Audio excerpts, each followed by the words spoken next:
that I'm a friend of KEPSA over the years. Your Excellency, the President, Waziri, all dignitaries, my colleague, Governor of Kisumu, and the Chairman of KEPSA. Indeed, I'm really pleased to be here today to congratulate you on this milestone, having achieved 20 years of KEPSA. It's quite an achievement. KEPSA has been an indelible part of Kenya's history. I was watching a video just a few hours ago of KEPSA at 10. Now, many of you looked a bit different. Lee, you look the same. You look the same. The most outstanding was Koi, karaoke. And in that video, what you were talking about, and of course, we saw two of our late friends, Karanja Kabage and Chris Kirubi, on that video. But what they spoke about was the coming together of the private sector and government from the time of transition. And at that time, of course, Professor Nyong'o, who will speak, played such a big role as Minister for Planning. At every point when this country needed to make a policy decision and to anchor an economic blueprint, from the poverty reduction strategy paper that then transitioned to the economic recovery strategy paper for wealth creation and employment, the solid policy positions that have driven this country up to Vision 2050 have been thanks to the engagement of KEPSA and the government. And I think you should applaud yourselves for that. Those blueprints have really guided a lot of what we're doing as a country. And our president now, implementing the plan and the bottom-up economic transformation agenda, Your Excellency, we must build together with the private sector.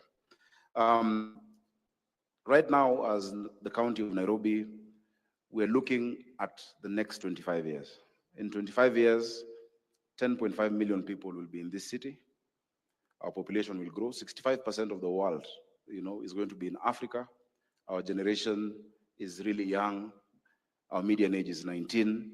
We must do the same thing that KEPSA is so good at in planning for the future. So in January, I'll be coming to you to contribute some of your ideas and your members on the Nairobi Vision 2050 planning steering committee. We must do it together, just how you did it for the country before. The future will not plan itself. In 1950, 22% of the world was in Europe and 7% in Africa. In 2050, 25% of the world will be in Africa and 7% in Europe. Unless we future-proof, and of course 65% of those will be in cities. So unless we start planning forward, even as we grapple with the day-to-day challenges that we're facing, you've mentioned water, which I will just mention something small about, physical infrastructure. You know what happens when it rains with the floods, what happened in our city. We must be able to do it now. I'm really grateful that throughout the last at least 12, 13 years, I've been a close partner to KEPSA from Parliament. At every turn when I was chairing committees with your roundtables, when we brought legislation, we worked very closely together on the 30% procurement opportunities for women and youth. We worked closely on the National Employment Authority bill that I brought in 2015 thereabouts.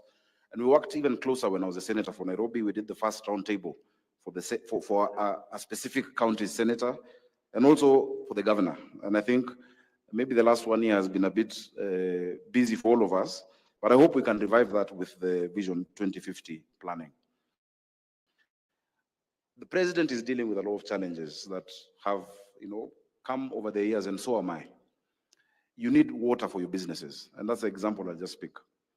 Every day, our county of Nairobi, where most of your businesses are domiciled, receives 525.6 million liters of water. That is the quantity that we can get. That is our treatment capacity. Yet the demand is 900 million liters of water. That is a huge gap. And the reason for that gap was that for a long time, there had not been the right investment in that critical infrastructure. It's not something that will be solved in a day. We had only 4 sources of water. The first in 1906 by the colonialist, Kikuyu Springs, 6,000 cubic meters. The second one, 28, what we call Ruiru Dam. The third one, 1956, Sasumu and Nyandarua, which is the second biggest, 60 million liters. And the final one was Ndakaine, that gives us 84%. Between then and now, there had been no extra investment, but the demand has been growing.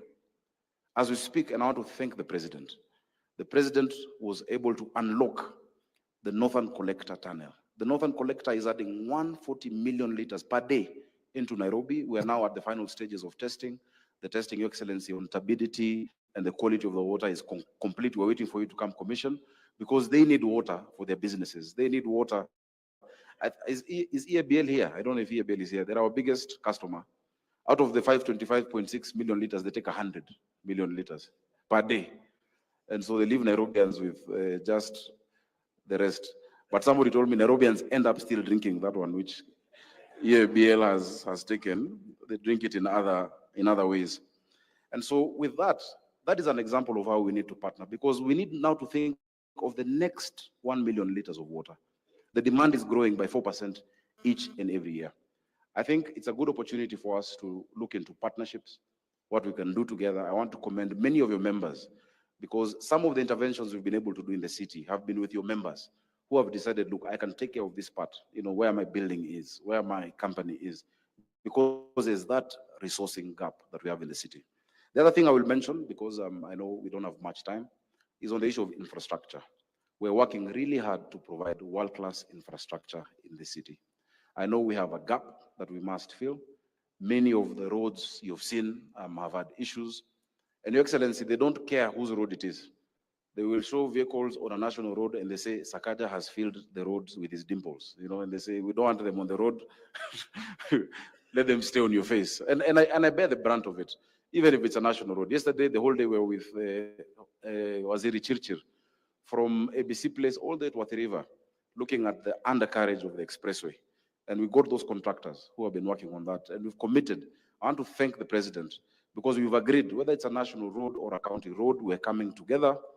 The president has committed to inject money. I will not say how much, Your Excellency, so that it doesn't change. I know what you and I have agreed on.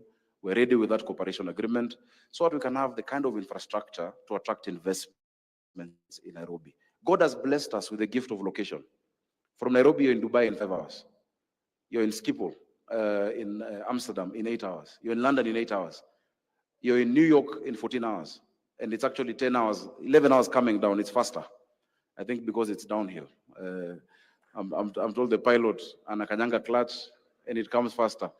But why come in 10 hours or 9 or 8 hours or 5 hours and get stuck in traffic for 4 hours? These are things that we must work on now. The BRT program. We need the private sector to partner with us. Finally, we as a county government have endeavored to make your business easier so that you can spend more time doing your business and not complying, taking too much time in compliance. This January, we launched the Unified Business Permit. Before, you'd have to have 6 permits from the county. Now it is only 1 UBP. We've had some challenges with the, with the system. Sometimes your invoices are not coming out, and we've agreed that we have a help desk between the county and the business community, so those issues are resolved.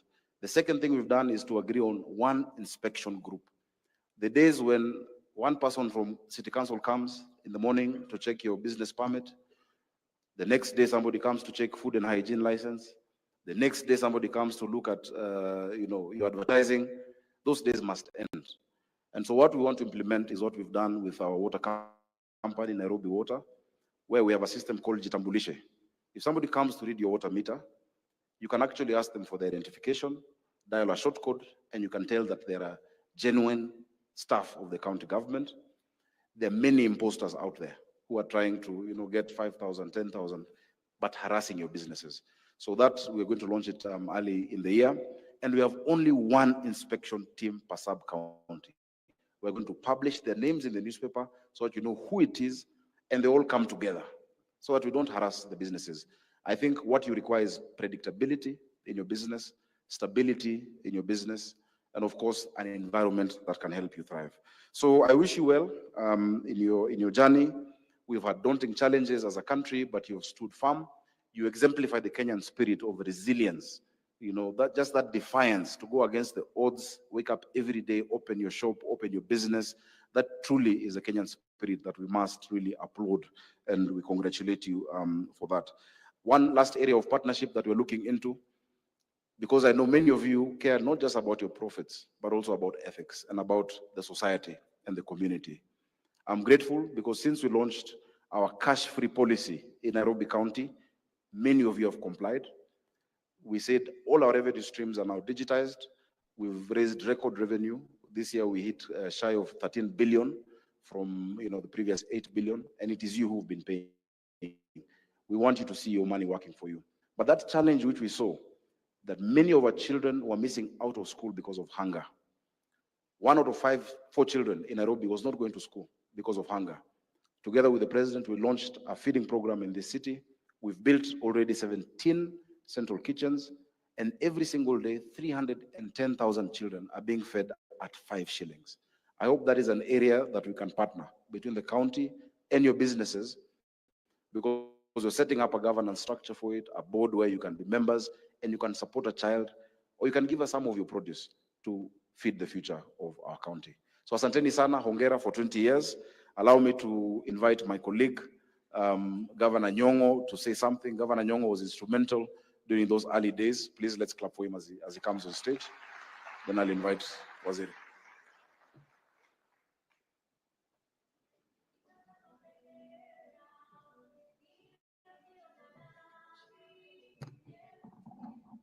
Thank you very much, my brother Sakaja, Your Excellency, the President of the Republic of Kenya, William Samoei Ruto, the Chairman of KEPSA, ladies and gentlemen. I stand here with a lot of nostalgia, because when I see Manu Chandaria there, and I see Michael on there, and I think I saw Samuel Mwale. I was just asking about you the other day. I'm glad I've seen you because I need you for something. So thank you so much. 20 years ago, Mr. President, when I was Minister for Planning and National Development in the NAC government in the Republic of Kenya, NAC has just taken over after many years of struggle and frustration among Kenyans of a government that didn't care about the people. And it was, people were excited in this country. Citizens were arresting the police on the streets for taking bribes.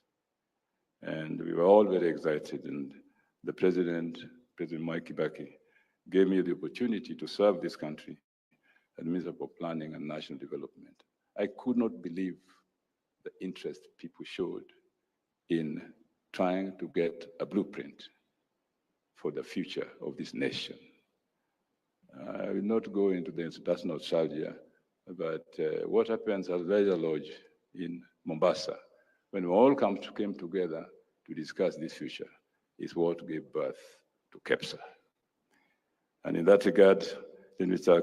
Mwale, Mike Chege, and David D, who were part of my advisory team, and Manu Chandari and Mark Eldon, who stood for the private sector in discussing how we can work together. And I discussed with Manu over dinner one day, and I said, look, why doesn't the private sector come together rather than come to us as Kenya Association of Manufacturers, Kenya whatnot? Let's come together one body, because we're one government, so that our discussion can become more efficient. The speech I'm going to give today, Your Excellency, is a summary on of this reminiscence that we have as we mark the 20th anniversary of KEPSA. Today, December 2024, KEPSA marks its 20th anniversary. Formed as a Kenyan umbrella organization to bring together local businesses and connect them across the globe, KEPSA has made great strides. KEPSA was formed in 2003 as part of institutional reforms under the National Rainbow Coalition NAC government, after Kenya had slid systematically into the abyss of underdevelopment and hopelessness in previous years.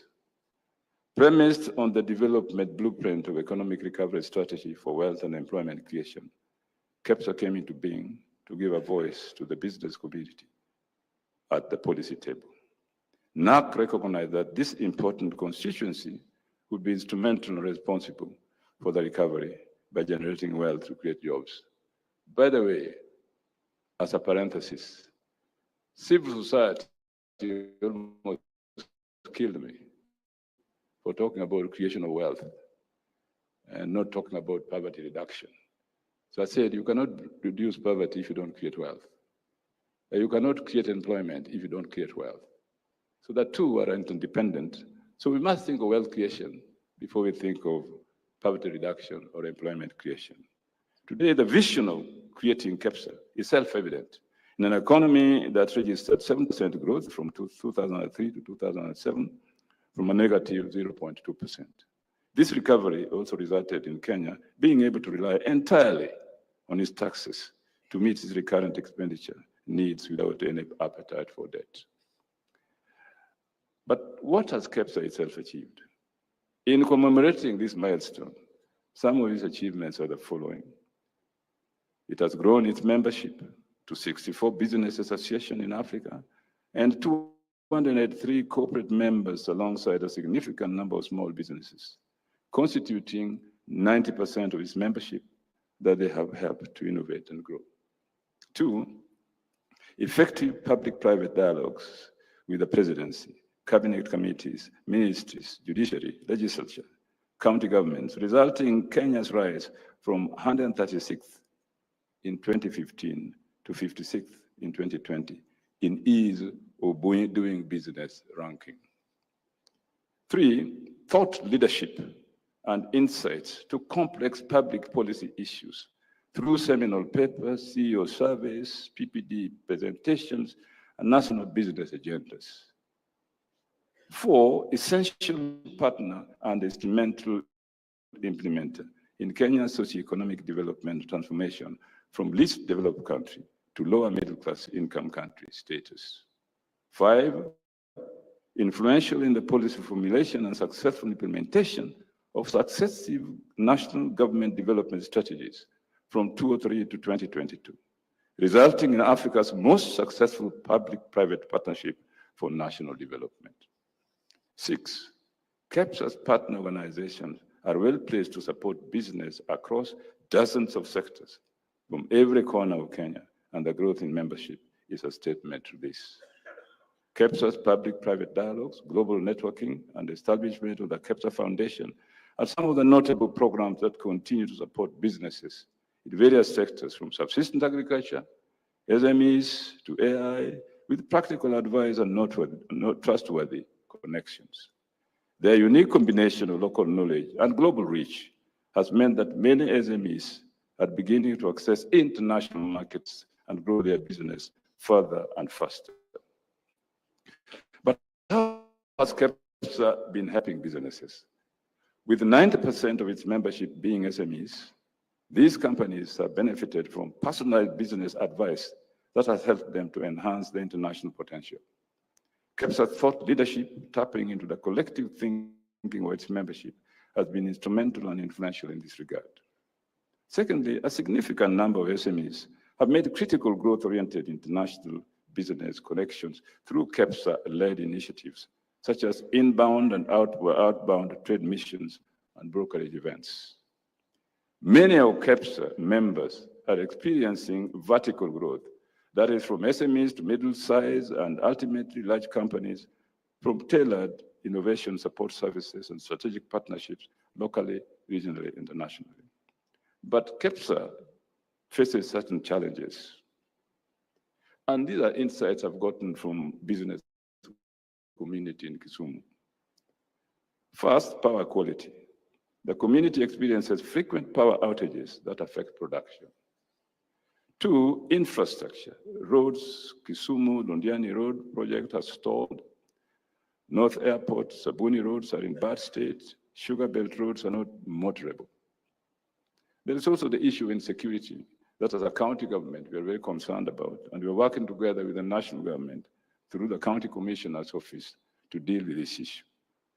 And further, tax and regulatory environment is unpredictable, affecting long-term planning.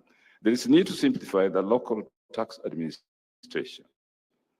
These challenges from Kisumu are said to be experienced by the Kenyan business community, as they all relate to roles that are the responsibility of the national government. What is KEPSA's future? I will just speculate from the point of view of not being a member, but looking at what you do.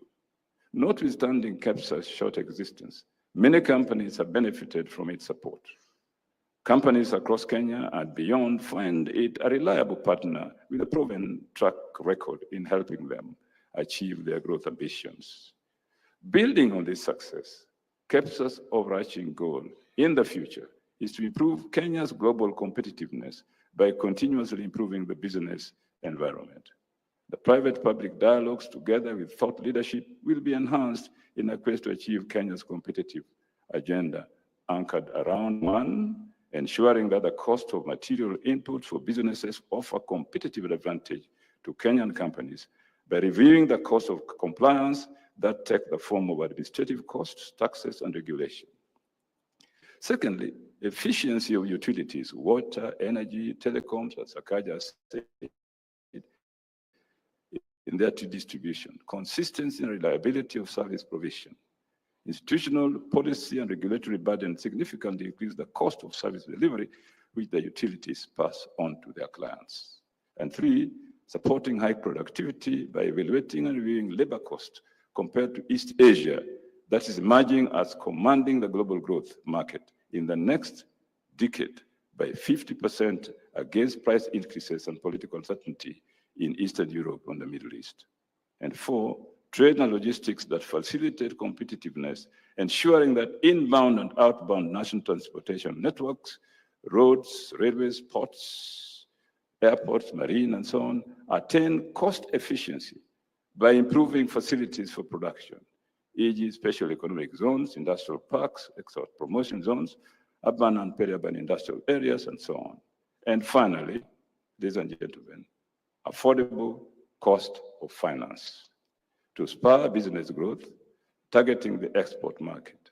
This will include examining capital and operational expenditure, financing of trade facilities critical in the drive for competitiveness and openness of the market. I do believe that KEPSA will champion the growth of this economy, Kenyan economy as a whole, if indeed, as they have done and as their program shows, and I look at it very carefully, all these initiatives are successful.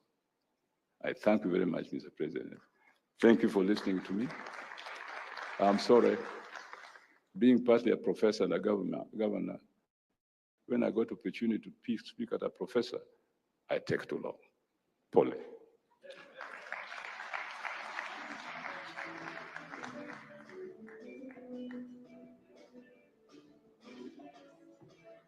Another round of applause for Governor Nyong'o. Thank you very much, sir.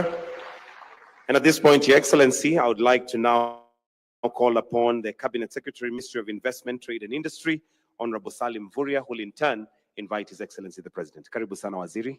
Tumpigie makofi tafadhali.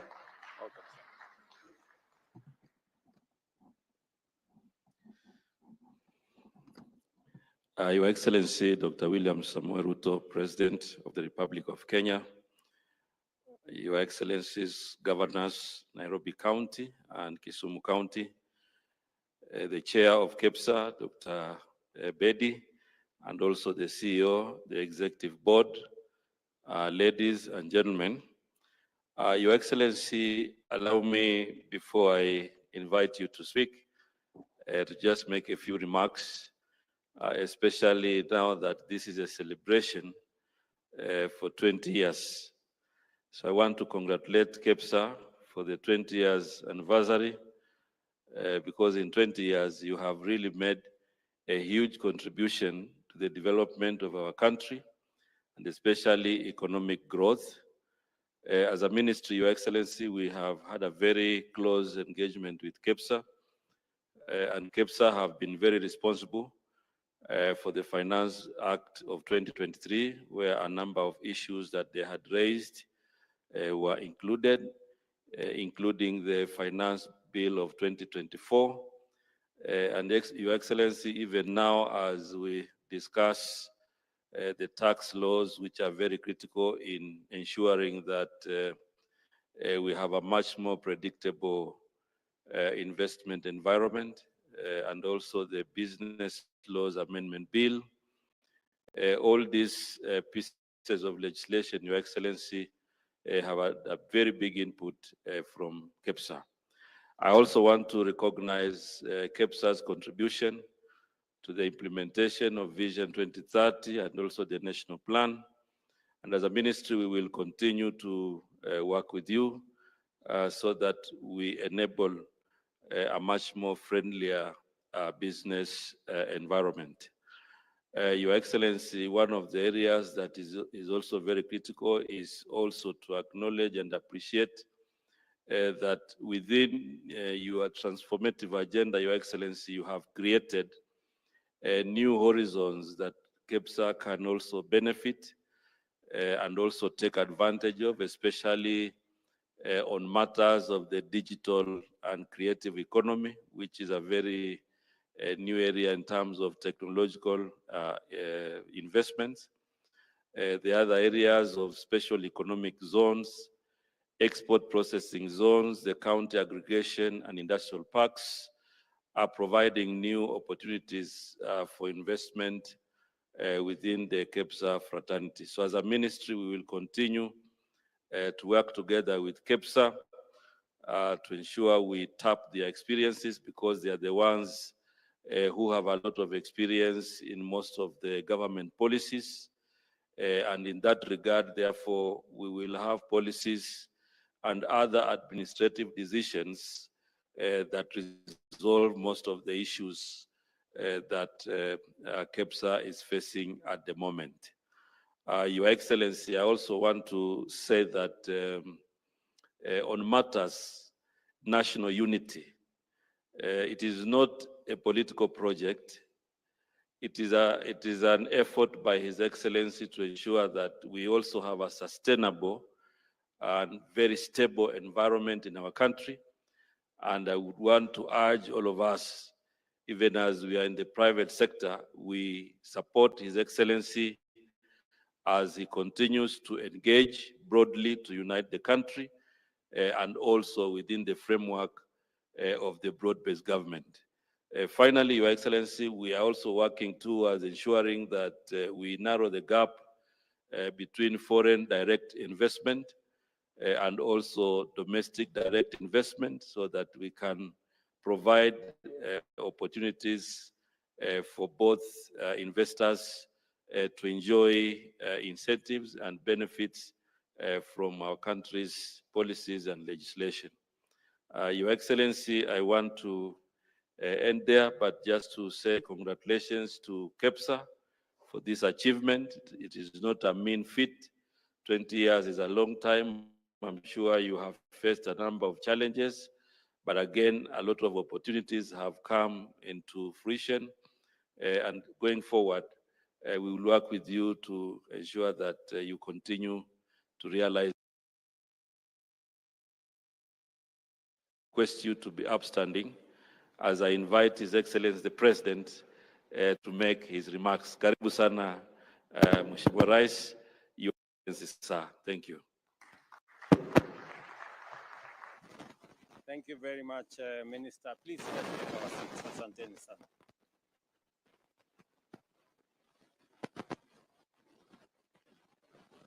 Thank you very much. Excellencies, honorable members present,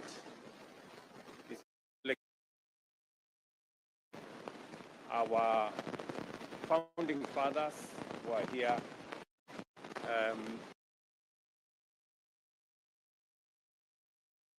I'm honored to join you this evening to celebrate KEPSA's 20 years of transformative contribution to Kenya's socio-economic development, a milestone that highlights the power of partnership and collaboration between the government and private sector in driving national progress. Over the past 20 years or 2 decades, Kenya's economy has extraordinary growth. A consistent GDP growth rate of 5.6%,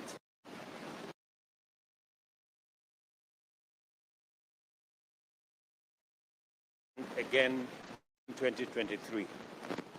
This impressive and resilient performance demonstrates the economy, a dynamic and vibrant private sector that continues to serve as a cornerstone of our economic development.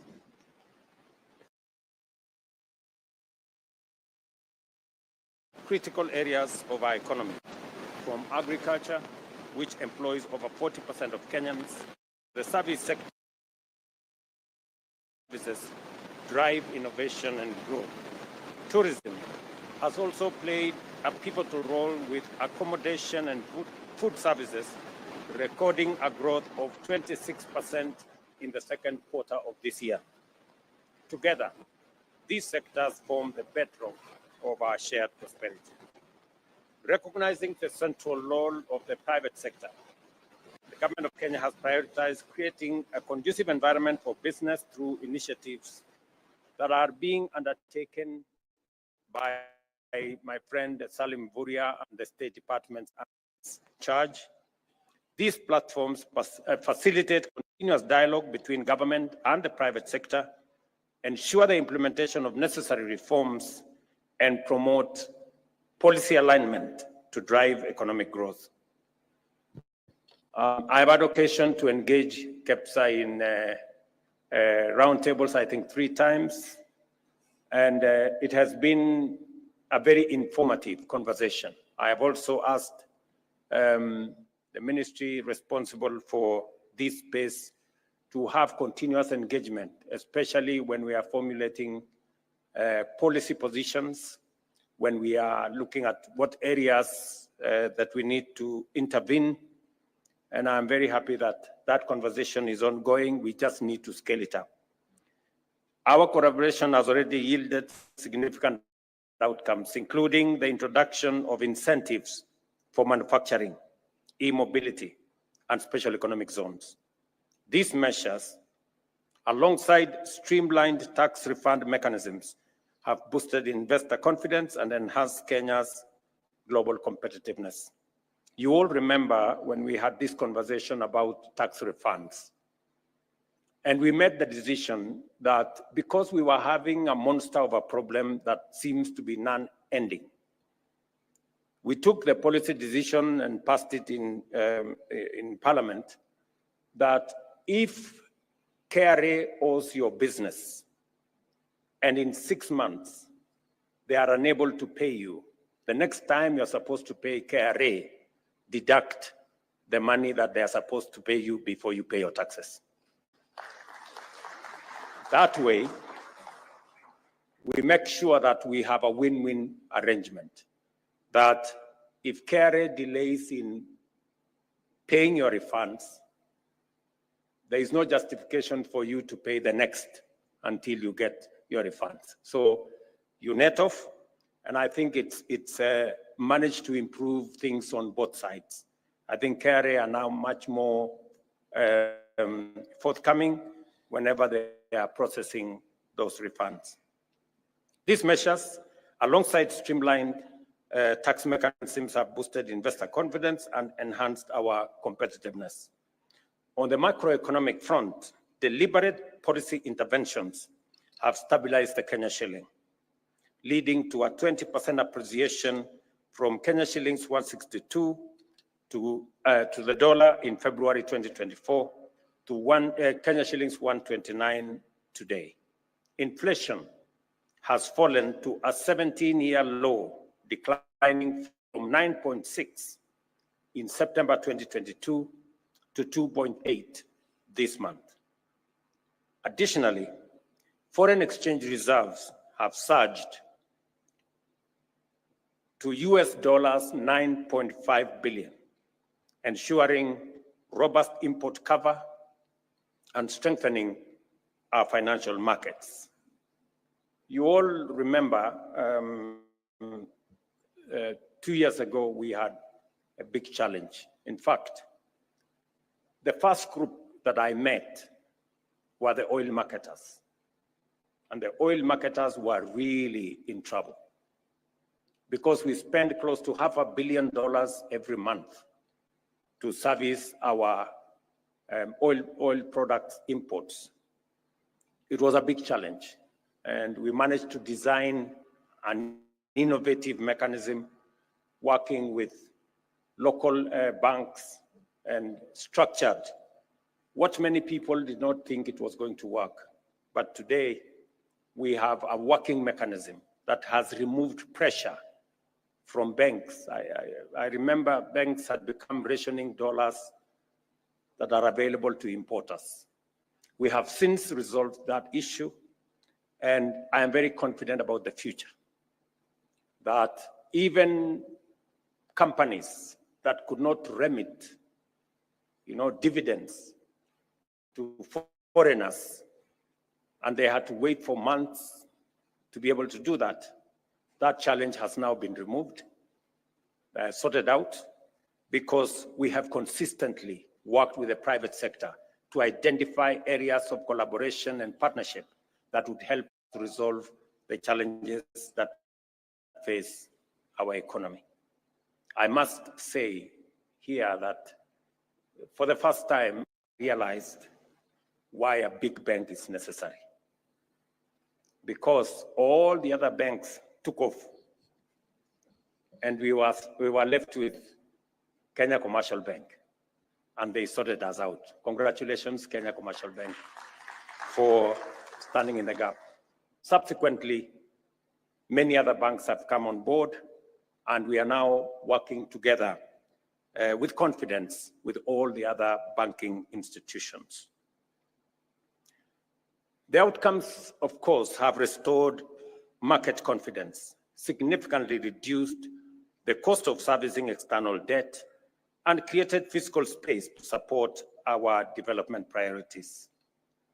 The government of Kenya remains unwavering in its commitment to leverage public-private partnership to fund and deliver major infrastructure projects across Kenya. World-class infrastructure is the foundation of economic growth, job creation, poverty alleviation, and regional integration.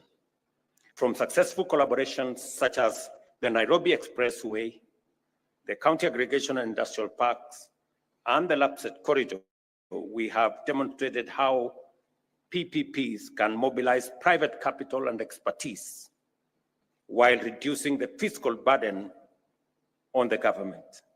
Moving forward, we are expanding this model to critical sectors, including transport, energy, water, and affordable housing, to ensure sustainable and efficient delivery of projects that transparently and efficiently meet the needs of our people.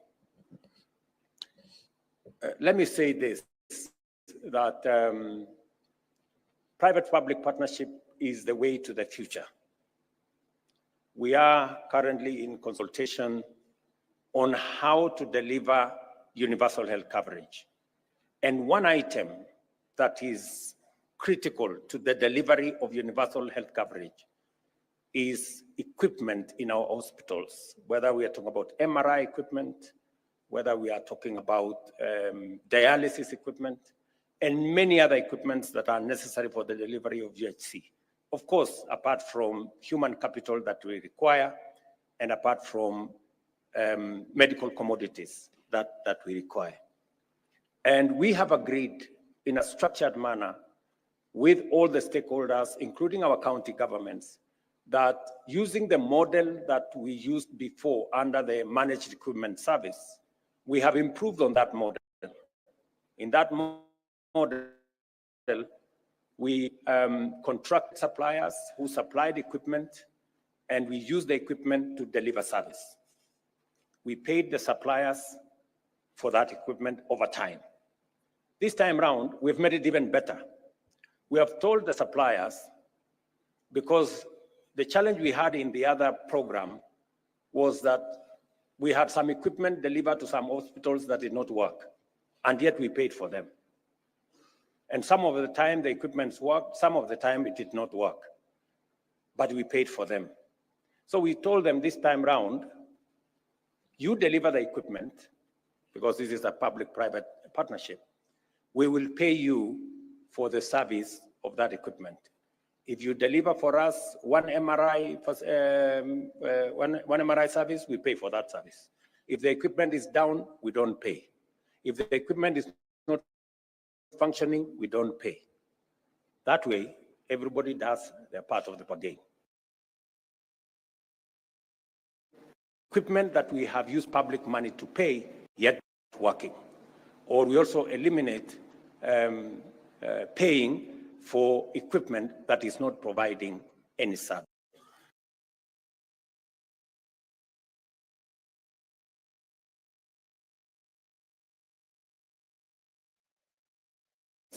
That you can fly from Dubai 5 hours, but you can also spend 3 hours.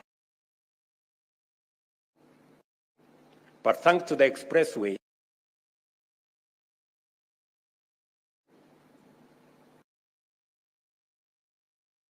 did not put any money in the expressway. It was built by the private sector. We gave them a long-term lease of 27 years. They will recover their money from the tolling, and we are all happy. We can now take between 10 and 15 minutes to be in the city center. We don't have to spend 3 hours. I guess it works for everybody. It works for the private sector, it works for the public sector, it works for all of us who use that facility.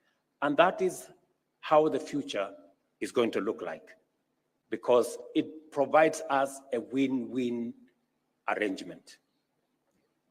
Unless the private sector represented here don't see the opportunity. When we talk about the private sector and when we talk about PPP, they must not necessarily be foreign and they must not necessarily be white. Yeah.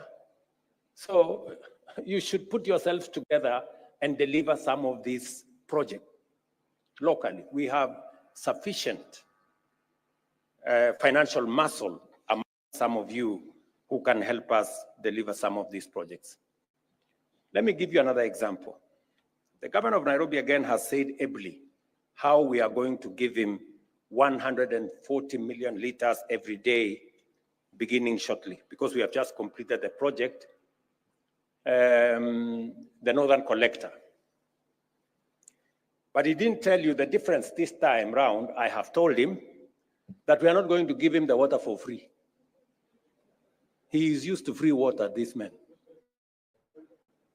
You know, and you know, the irony of this whole thing is that as national government, we invest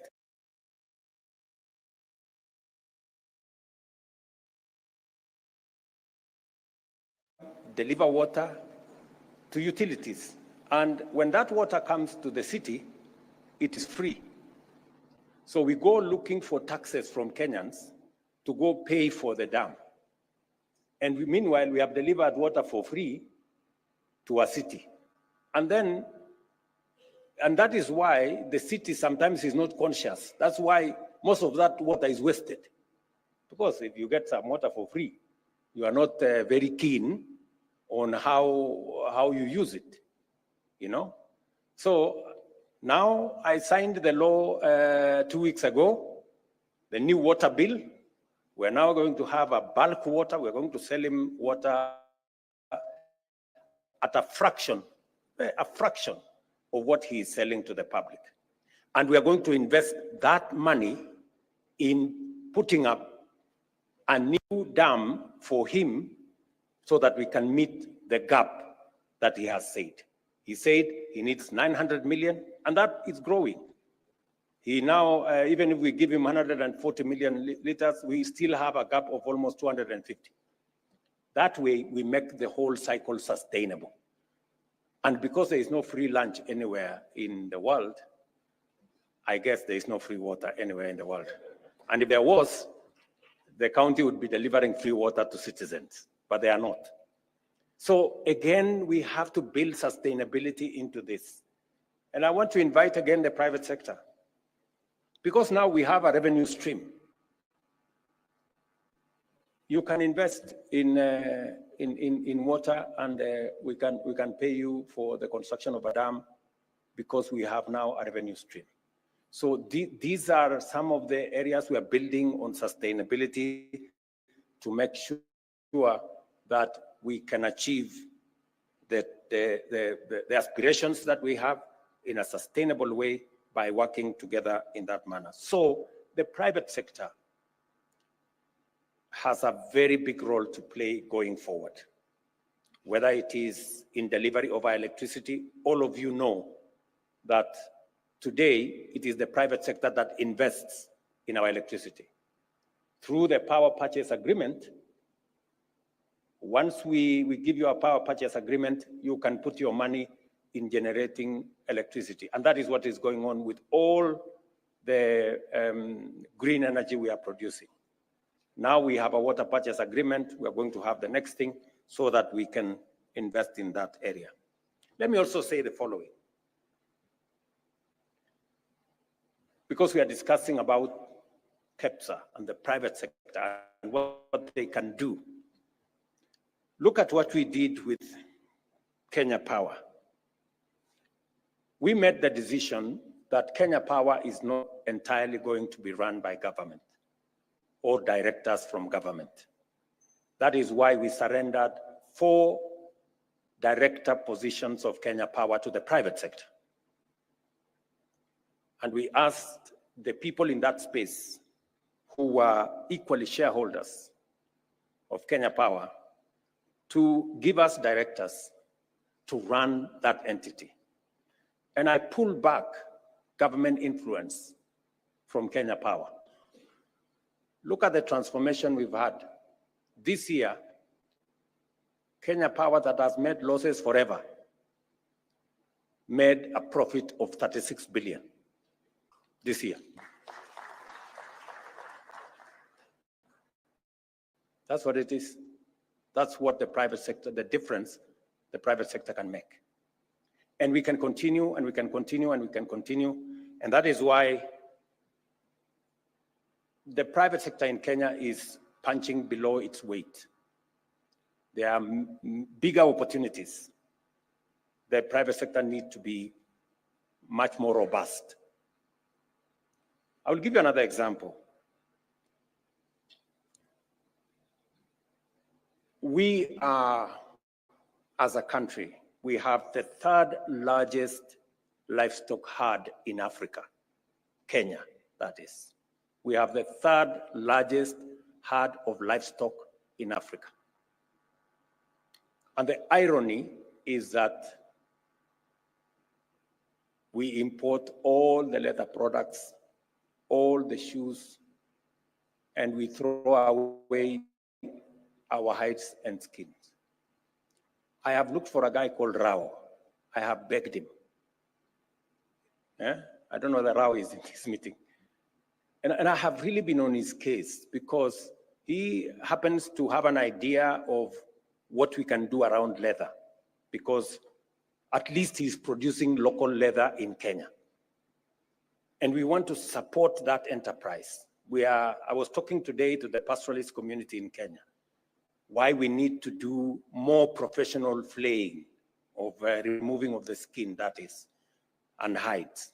Why we need to do more in that space to invest. And I have made a decision that Kenania, which has been a big challenge here, by January, it should be working so that we can do more around leather. We can expand our leather products and make sure that we take the country to the next level. Again, to the private sector, there is huge opportunity in the leather sector.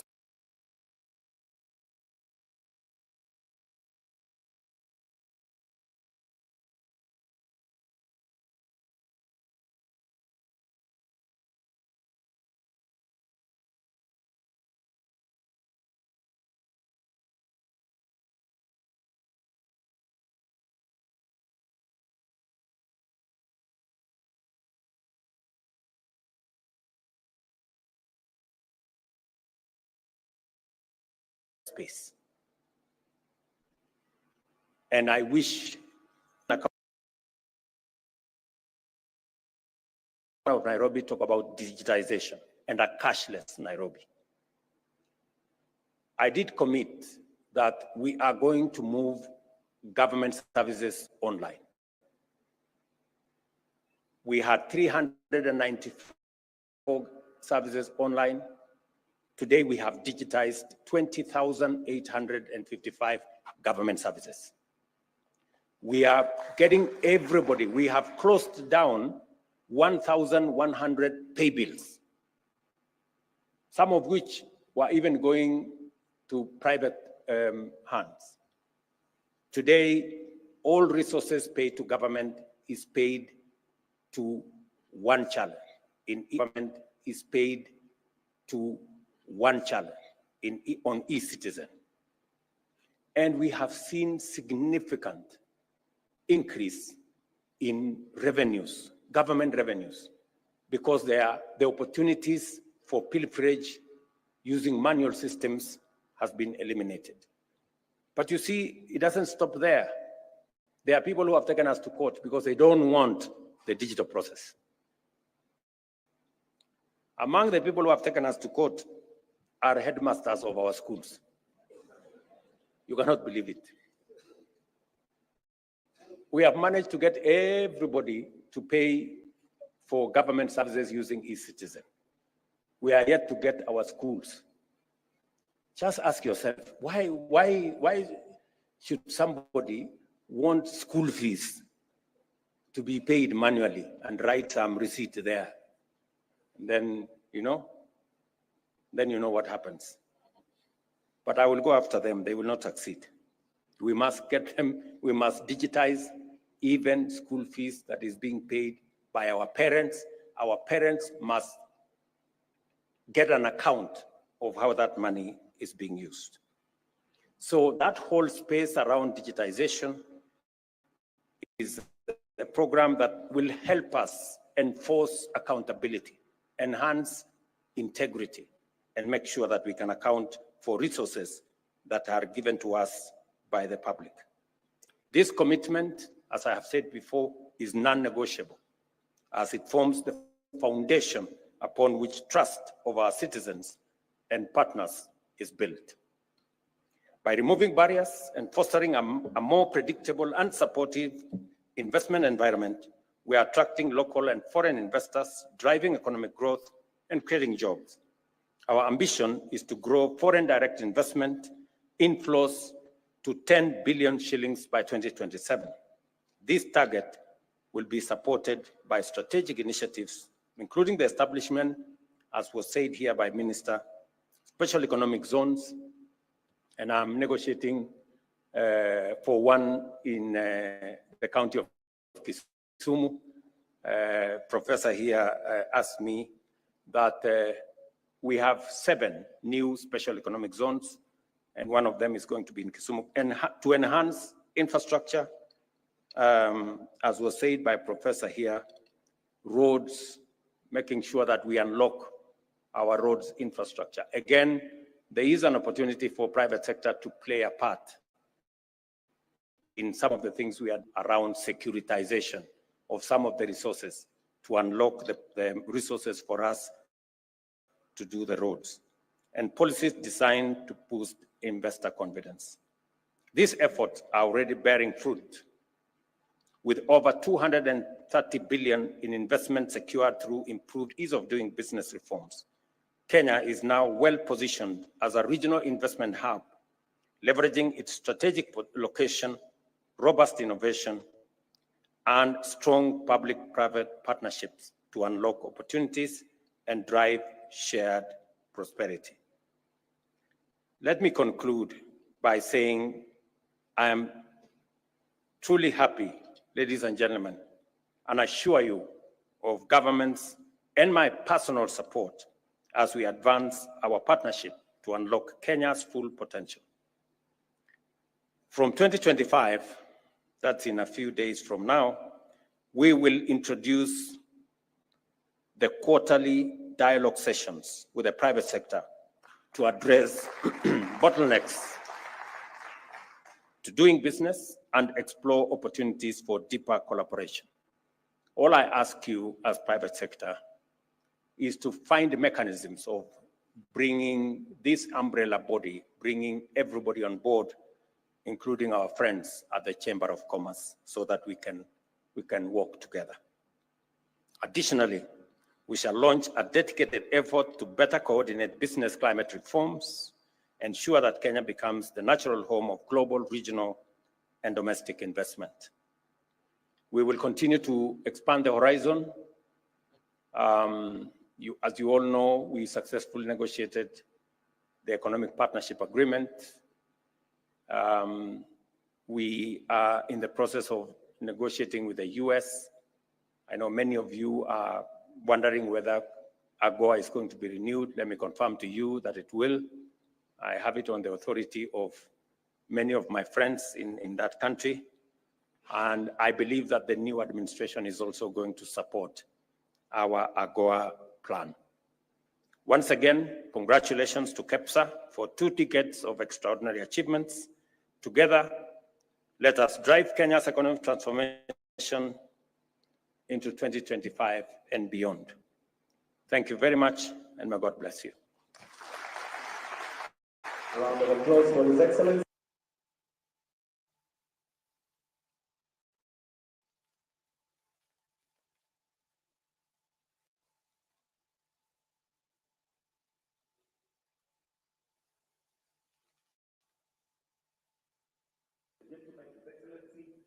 Take a few questions as we now progress with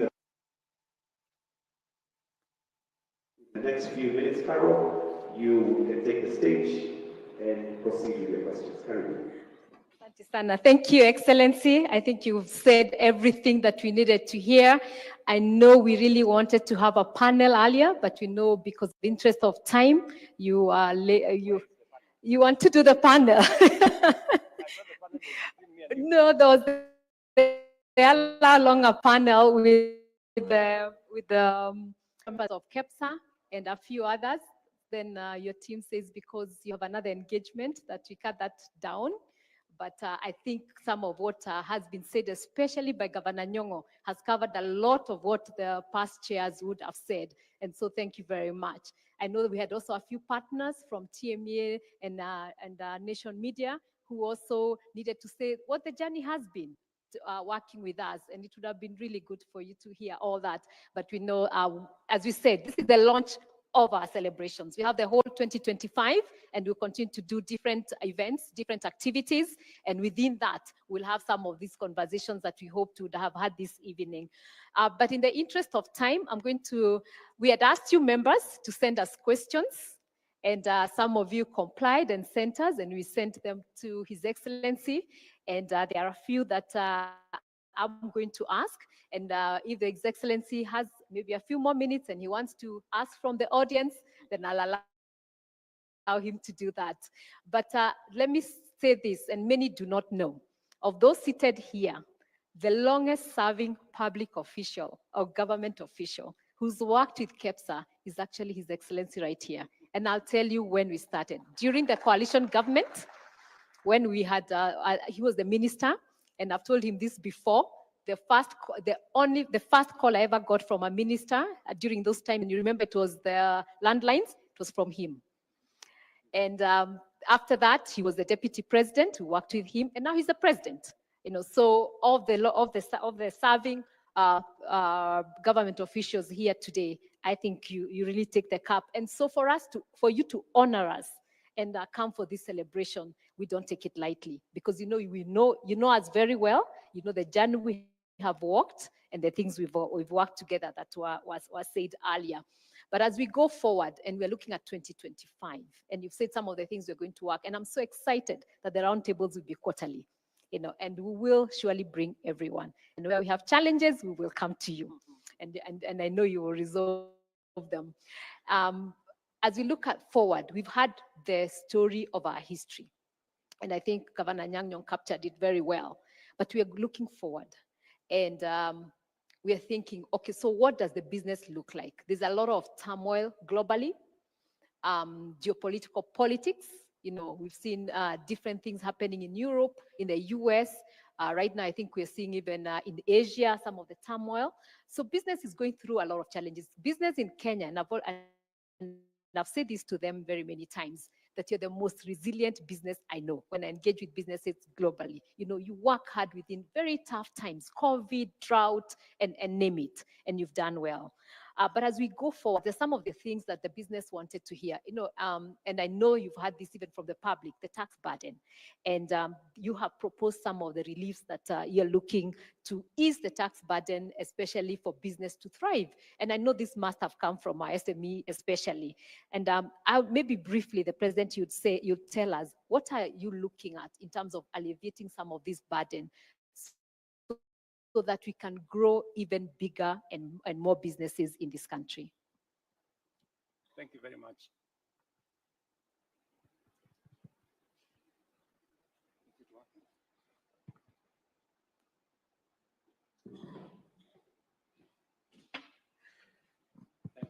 Thank you very much, Carol.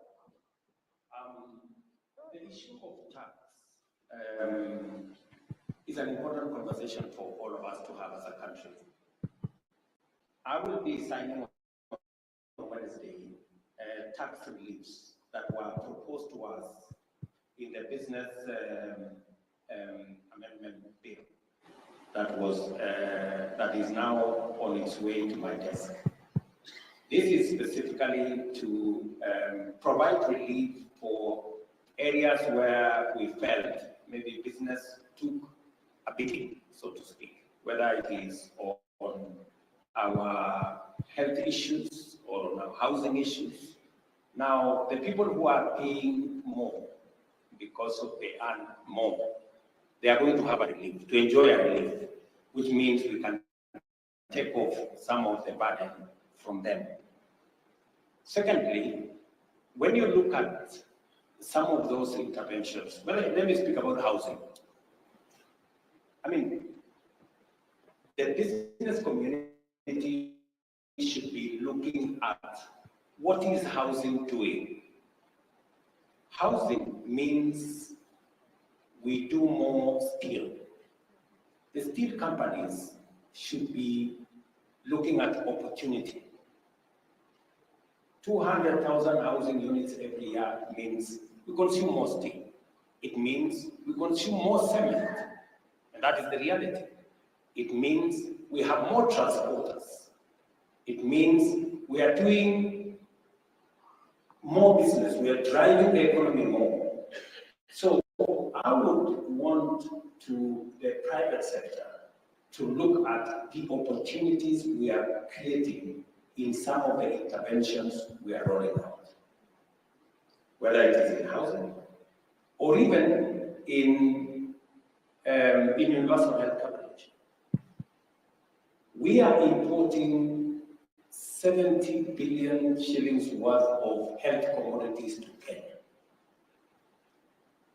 And I have even firm instructions to the Ministry of Health through KEMSA, not KEMSA, that any product we produce in Kenya, they get the first priority whenever we are procuring. And we have a meeting here with all our manufacturers of health commodities in Kenya, and that is the policy decision, and that is the law that we have given to KEMSA as we talk now. So, as we robustly invest in the health of our people, there is opportunities being created in health commodities. There is opportunities being created in other sectors. These are areas where we need to look at. Even as we provide relief for those who are contributing, we must also look on the flip side and look at the opportunities that these interventions bring. And I expect the private sector to take those opportunities, pick them up, and drive into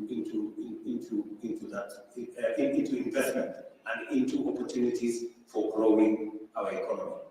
Let me also say the following, that the whole sector. The problem with the mic, maybe I can borrow yours. Let me borrow yours. The whole space around how are we spending our taxes? Are we being responsible about how we spend our taxes? That is very important to us. We are putting some of these investments in areas that are of necessity. Our education system was collapsed. We've had to enhance the budget to our education system because 23 of our 40 public universities were at the verge of bankruptcy. We had a shortage of 110,000 teachers. We were staring at a whole education, competence-based education system that was not adding up. We've had to put some money in the social sector. You understand how important that is, so that we can continuously generate the human capital that is useful to your companies and useful to our country. We have also had to look at how we service our debt. Many people had given up on Kenya, and many people thought Kenya was going to go the route of other countries and that we were headed to a default. We've made sure that we have not only avoided a default, we are actually taking a new trajectory. Today, because of some of the interventions we have put in place, our inflation has significantly come down from 9.6 to 2.8. Our exchange rate has stabilized, and our interest rates are beginning to come down. You all know the central bank brought down CBR by 75 basis points this month. Now we are at 11.25. So progressively, we are creating an environment where the private sector can have access to one of the most important things Betty said, that is access to capital.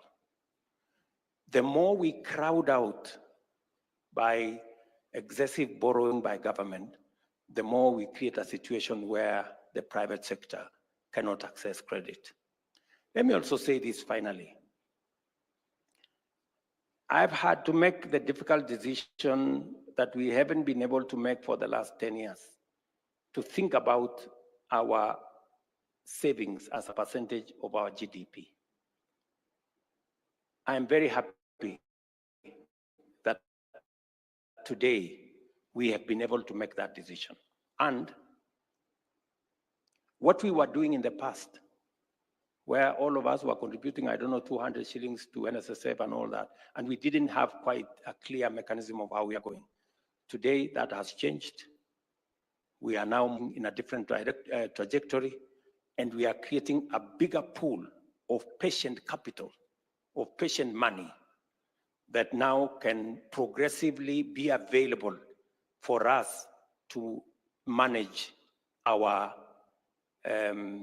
borrowing, our interest rate regime, and I'm sure going into the future, in the next couple of years, we will be in a better place than where we are today.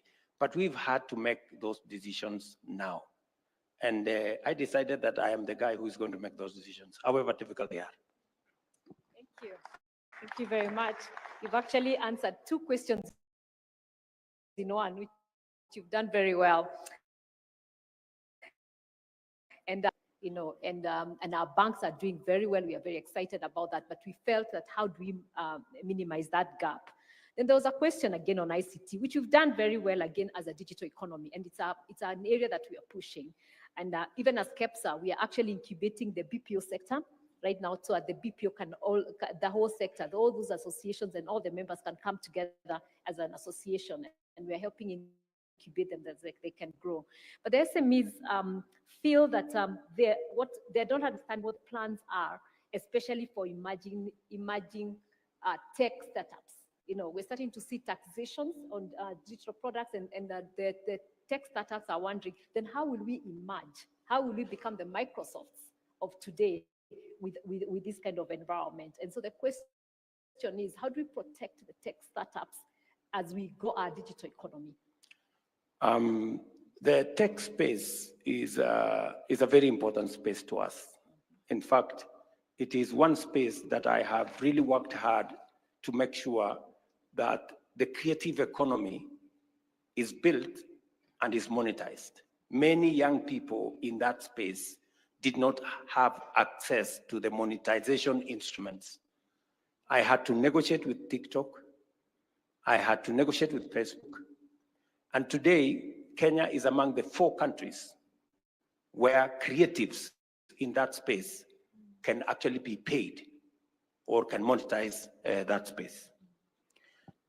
And the monetization of that space, some of those people in that space today earn 1 million shillings. You know that? I do. So the question we ask them is, a person earning 20,000 in Kenya or 30,000 pays tax. If you earn 1 million shillings, isn't it just correct that you contribute something to the tax kitty? And especially when we have enabled you to achieve that. I think that makes sense. At least to me, makes sense. Because, and we have put enough threshold so that we don't tax the small guys. Number 2, we now have a startup bill in Parliament that will now provide a whole legislative framework for the growth of our startups. And in fact, the Kenya Innovation Agency is spearheading that effort.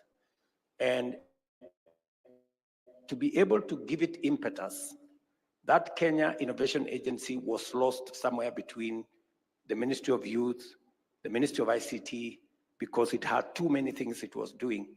I decided last month that I will incubate that Kenya Innovation Agency in my office so that we can work better and provide an environment for the ICT ecosystem, starting with a startup bill, a startup fund, so that we can grow our small innovators into the M-Pesas, into the Microsofts of this world.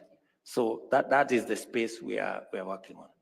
Your Excellency, you'll be very proud to know that when Honorable Sakaja was in Senate, this is when we worked on that bill, and we are looking forward that Parliament could speed it out. We really worked hard to get it out of Senate, and Honorable Sakaja I think was it's very now in the instrumental. final stages in Parliament. There were some amendments that were carried out last week, and I'm confident that in the first quarter of next year, we should have a startups bill that will address all the concerns you have said about the digital ecosystem and the innovators in that space, and how we will support them to experience the journey towards being serious companies.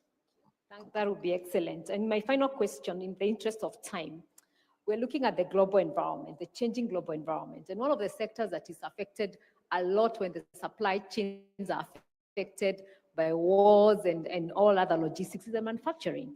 And we are feeling the pain as manufacturers because of all those changes. And I'm just wondering, thinking about the people who ask this question, what are we doing as government, and how could we work together with you much closer to really address some of the pains that the manufacturing sector is feeling with all the changes that are happening globally and also locally, and especially with our regulatory environment, which has always been a challenge. I'm so glad to hear about with the KRA and the issue of VAT, but there's a lot of regulatory issues that are really affecting the manufacturers today.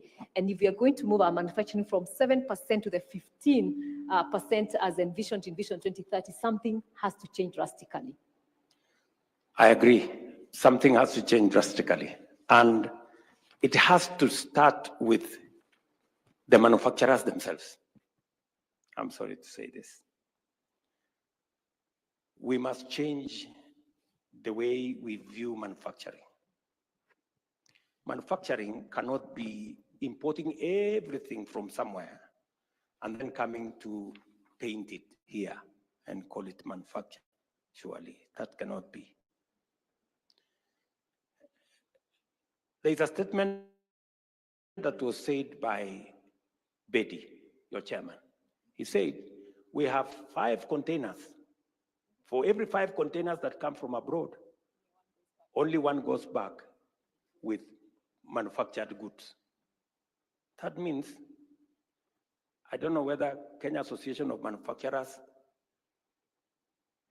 or we register Kenya Association of Importers. Because we seem to be doing more importing than manufacturing.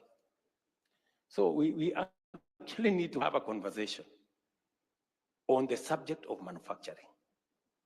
You know, I was very surprised that when we put a tariff on importation of clinker, there was a complaint by so many people. And then you ask yourself, I mean, surely, do we need to continue importing clinker when we can manufacture clinker in Kenya? President Trump has promised to put tariffs to support American manufacturing. Every country protects their manufacturing space. I was very surprised when we said, why do we have to continue importing sanitary pads? You know, it's a very delicate subject to discuss. When we can manufacture sanitary pads here in Kenya, surely. And the biggest people who are complaining, I don't know, let me not say who are complaining. I did expect our manufacturing entities to say, protect our manufacturing so that, and we are not protecting inefficiency. We are giving them space to grow, and they must be competitive. And we are not closing down, we're not providing incentives for 1 company or 2 or 3. It must be, there must be enough companies to compete so that we also get good quality products. So, Caro, if there is one thing we must sit and discuss, and I am prepared, is to engage our manufacturers in a conversation that is going to give me the opportunity to understand and to know what I need to do to make sure that we are manufacturing more in Kenya. I am ready for that conversation.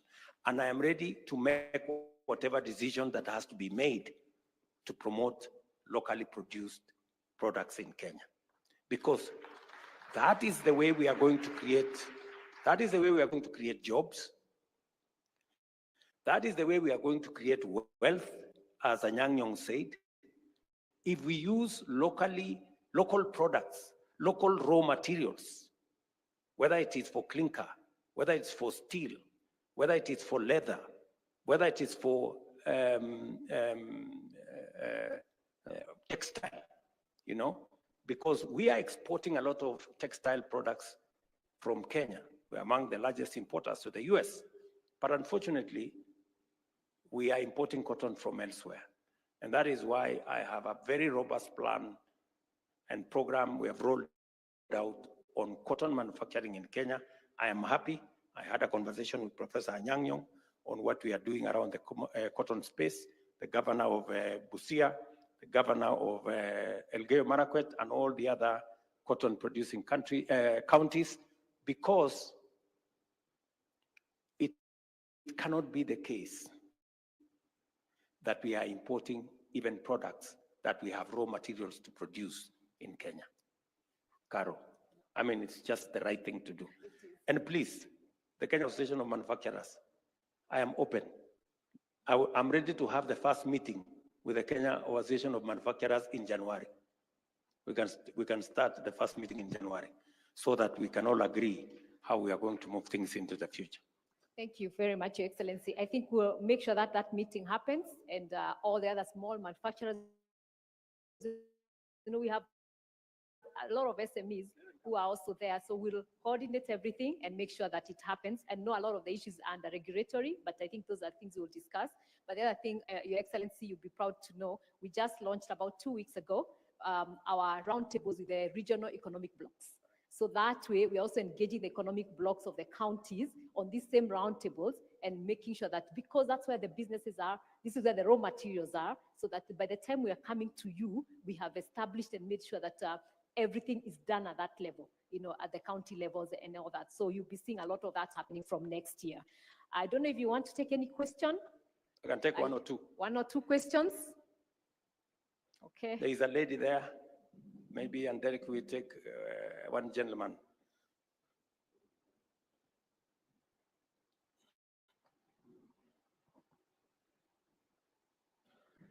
Good evening. Thank you, sir. It's Jokiki Buti, and I'm in manufacturing within value addition space.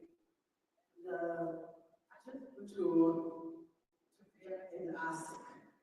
I have gone to several establishments, and this is just a personal thing. When you see the king, you ask the king for something. And I have gone and dropped my manufactured products at Western Hotel. And at Western Hotel. And the chef has approved it. However, I have not yet received, because whatever it is that I have been able to give, the chef has said yes, but the bureaucracy sometimes within the system can be very discouraging, because here we are talking about promoting local products, promoting local manufacturers, but yet when we go to the ground, people within the offices, they become stumbling blocks in order for us to be able to, to penetrate. So my question to you, sir, is, so my business is Too Much Sauce. That's the name of my business. And we make locally manufactured products such as sauces, marinades, and I want that job. Thank you. Thank you very much, my dear. That question actually should be answered by Caro, because the establishment you have said is private sector. I run the public sector. Caro is the one. Why do we have bureaucracy in the private sector? Thank you very much. So let's ask a sector question, then but it's true. I think we're learning bad manners about bureaucracies, and we need to show by example. And I think we'll start doing also self-regulation. We have the associations within. We have the hotel keepers who are our members here, and those are some of the questions we'll be taking to them to start doing self-regulation within their establishments, within the subsectors. Very good. So those people in the hotel keepers, they're called what? The Hotel Keepers Association? Yes, the association should answer that lady. Why Western is not, has bureaucracy. Any sector question? Sector-wide question? There's a gentleman there. Okay. Thank you so much. My name is Tom Onditi. I am founder, rather Gen Z founder. And I have a question regarding access to government procurement opportunities. So in our space, we've realized that for these opportunities, for you to get as a young founder, it's very hard, because you realize that it requires a lot of documentation. Specifically, okay, my biggest problem, let me say from my standpoint, is the requirement of financial documentations, which maybe you don't have. And that has become really a big challenge to people in the SME space, specifically young founders. I don't know if it is something that is followed to the latter, because many a times it becomes so competitive, and even for those that are marked AGPO, it's very hard for you to get. Thank you. Thank you very much. Competition is the name of the game. You know, any procurement process need to have competitors. The reason why we ring fence certain items for ACBO, that is for young people, for women, and people living with disability, it doesn't mean that they automatically, a person automatically gets, there is still competition in there within that ecosystem. There will be more than one person, more than one young person competing. There will be more than one woman competing. There will be other people competing in that space. And of course, because standards have to be set, you have to meet the criteria for that procurement. Maybe the question you are asking me is the criteria too onerous for most young people to meet? That's a conversation we can have so that we can see if the criteria is too onerous, locking out almost all the intended beneficiaries. That is an exercise we can interrogate, and we have made it a policy decision as part of our contracting, performance contracting, to make sure that every accounting officer of a government entity must demonstrate how they have met the 30% procurement for ACBO, people living with disability, women, and young people. But that is an exercise I am willing to interrogate more and to listen more to your views and your suggestions. I think, Your Excellency, that's a question we've had many times. The processes for young people are almost impossible, so it locks them out. And so they say, you know how it is, we used to have the kazi kwa vijana those days, and you say kazi kwa vijana but pesa kwa wazee, because it would lock them out. And I think that's the same process and something I think we can address together as we go forward. I think we'll end there because of interest of time, but Your Excellency, before you sit down, because we never got to listen to the big panel, I just wanted to introduce to you, and maybe they'll just stand where they are, except for Mzee Manu, who is the founding chair of KEPSA. So for him to be here as we celebrate 20 years, you know, for me, it's the most exciting thing. And I really, and he's been a mentor. I think if there's anyone who showed me the ropes of getting to government offices has been Dr. Manu Chandaria, and I really appreciate him. But the others who I'll just mention very quickly, just to stand, they are going to tell you a bit of what their reflections were, and I know we'll be doing it in the course of next year as we go along. Ambassador Dennis Awori, Engineer Patrick Oba, Michael Eldon, and Lee Karori. I think he prayed and you saw him, those ones. And then just a representative of the partners who are also going to say a few words at that point, and who have worked with us over the years. Let me start with Dr. Wilfred Kiboro. Nation Media have not only supported us as being a partner even as we worked towards this, and really highlighted it and really told the country what we are about and what we are going to be doing today, but also when we were doing Kenya Daima. You know, there are the media that we worked with very closely, helped us host some of the presidential roundtables with other media houses. And so we really appreciate them, and he would have said what that has meant. Then Mr. David Bear, who is the CEO of Trademark. All these logistic works, the border posts, all that work that we have done, we've done with Trademark. And right now, what they are doing with us is helping the SMEs access Africa free trade area. And so we've been saying SMEs need to get out. There's a trade agreement within Africa, but SMEs are not able to do that. But they are really working with us to help us on that, and they were going to say that. But then we said we have a vision, and we talked about the things we've been doing in the foundation, and I know you'll be hearing a lot more, and better places for children and all that, because private sector cannot thrive on its own. And so UNICEF has been that key partner. And again, they are going to share a few words. And I think Miss Michelle Parazo, I think she's here. she's really been such an excellent, and UNICEF has worked with us for a long time. And so those are the people who are going to share today about what the journey, how they're succeeding in today's business. You know, those who are going to share about 20 years ago and what 20 years looked like, but there are those who are going to tell us how they're succeeding in business today because of the work that has been done 20 years by these founding fathers. So we had equity, and unfortunately, James Mwangi is out of the country, but Mr. Moses Nyabada was here and he was going to share that story, which you know very, very well, and they've been a great support. And then we have John Gashora from NCBA, again, was going to share that story of success and what that has meant. And then Sheila Masinde, Transparency International, and the work we've been doing around that governance area and working around corruption and all that. Is she here? Or she's left?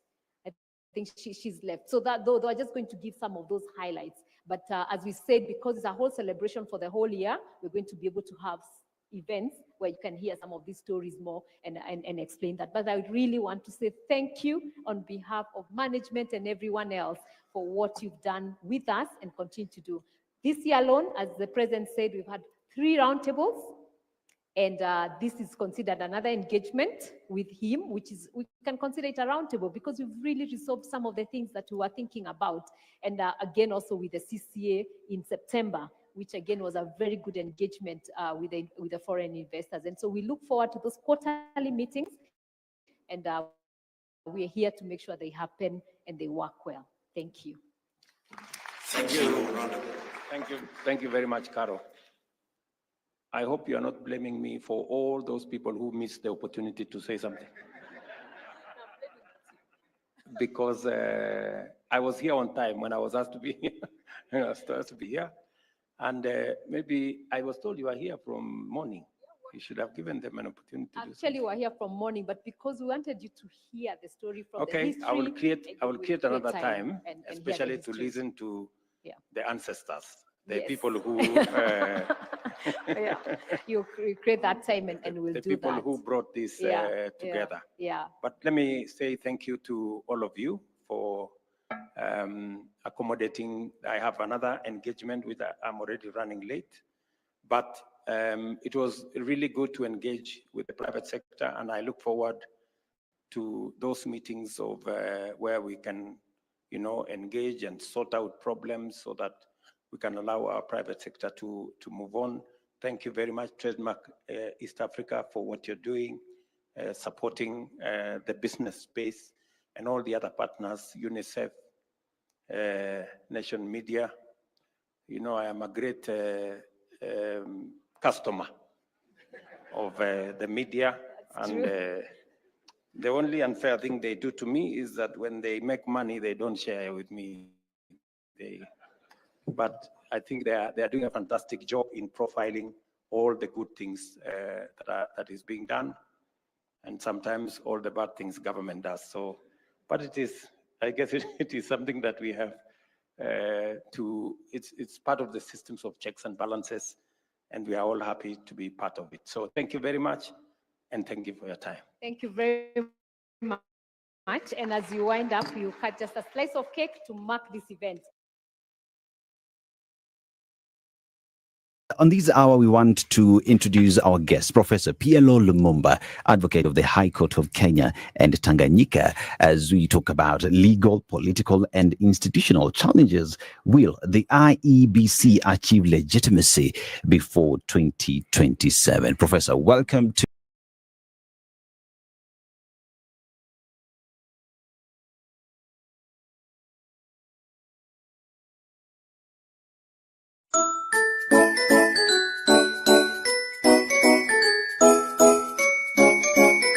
Merry Christmas. Tazama Sound Kaditoko upate ufahamu.